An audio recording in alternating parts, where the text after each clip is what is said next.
Hey Bears, Eric here, and in today's video, we are finally going to talk about this drama surrounding the great, the great Chuck Dixon, who now works for Eric July in the Rippaverse. He just wrote Alpha Core, came out last year. Anyway, so I did a video with Dane. We talked about this before, specifically about Chuck Dixon and his history with comics over the years.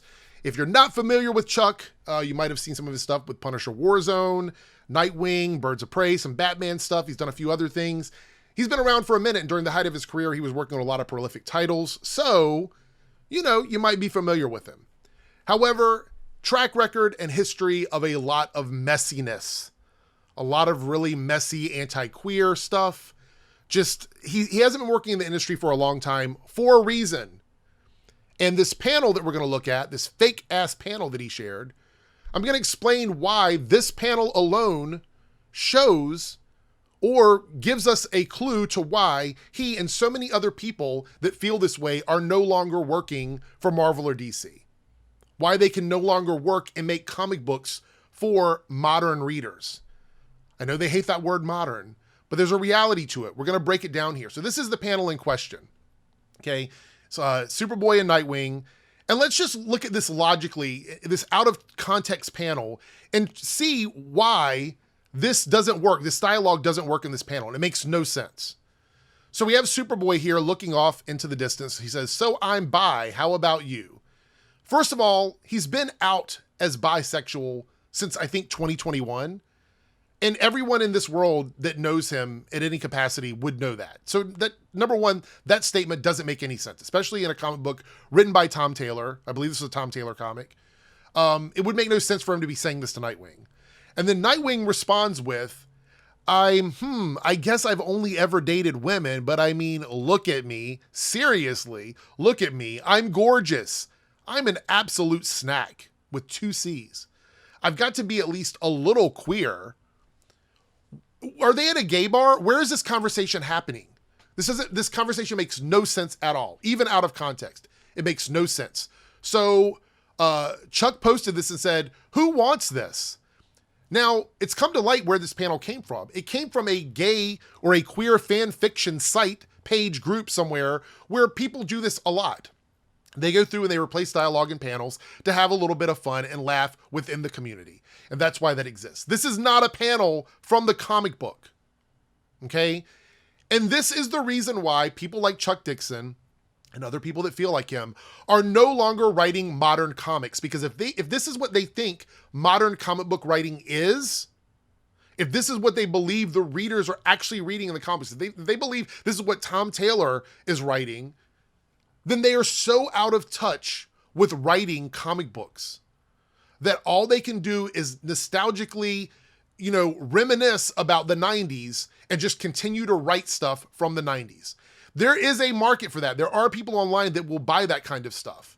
But that doesn't mean that the modern comics are writing these kinds of things. This is not dialogue in the modern comic space. And the fact that he believes that tells me so much. It tells me that, number one, he's not reading modern comics. He's not reading them. If he were reading them, he would know that this wasn't real. But he's not.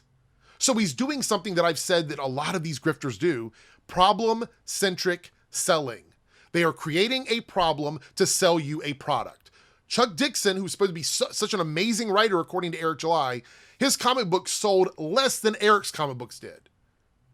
A brand new IP, #1 issue, much more interesting characters than Isom, sold less than Eric July. That's a conversation for another day. I'll explain why that happened in another video.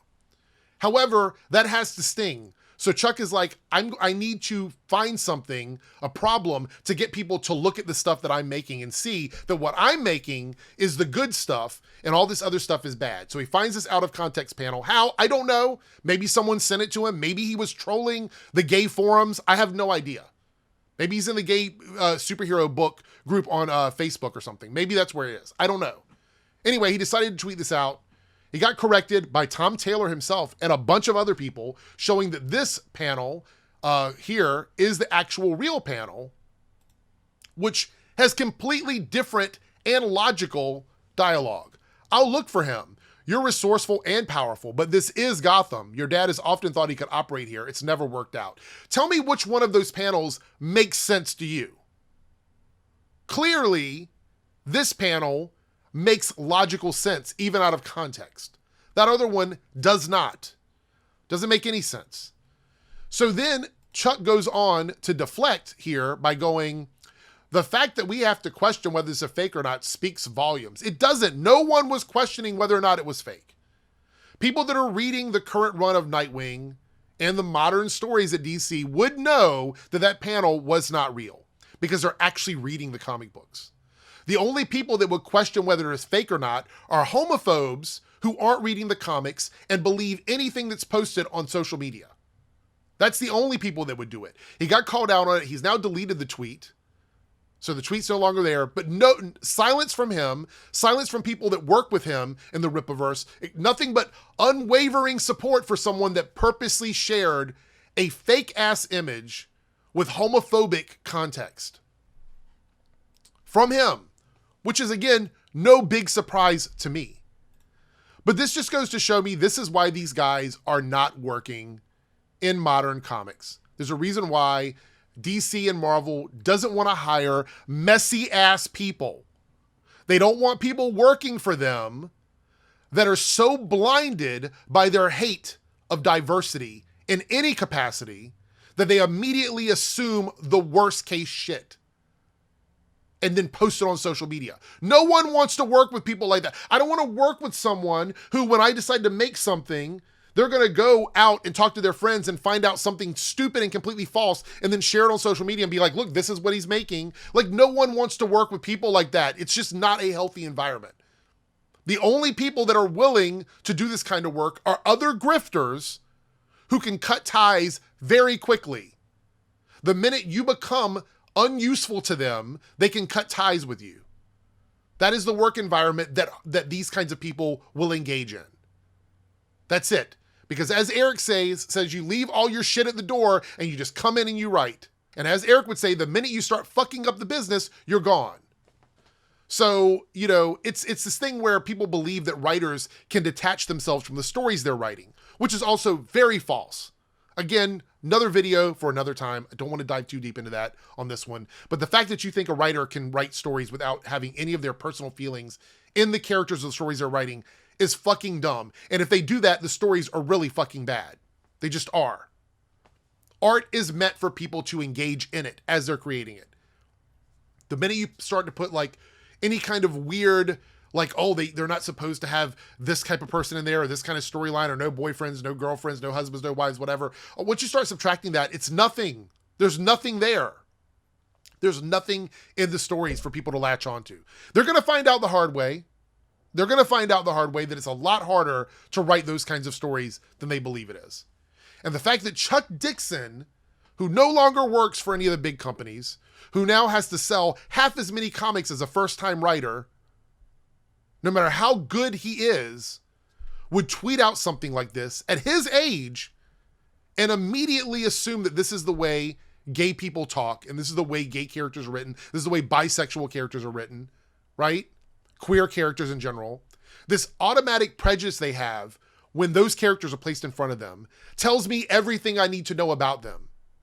Everything I need to know.